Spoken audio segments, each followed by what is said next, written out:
Hello everyone, আজকে ভাবছিলাম কি বানাবো তারপর হঠাৎ মাথায় এলো যে এখন তো শ্রাবণ মাস পড়ে গেছে, তাই মহাদেবের ওপরে কিছু একটা ট্রাই করা যাক।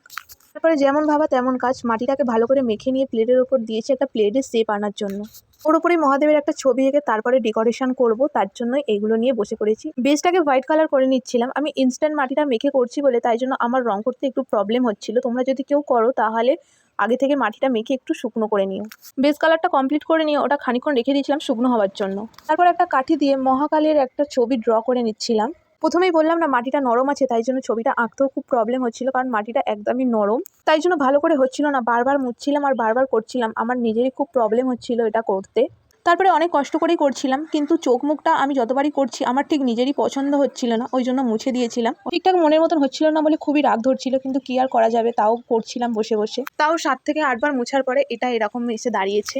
খুব তাড়াতাড়ি মহাদেবের ফুল কমপ্লিট ভিডিও নিয়ে তোমাদের সাথে দেখা হবে নেক্সট পার্টে। এখনকার মতন টাটা। ভালো লাগলে অবশ্যই একটা লাইক কমেন্ট করে যেও।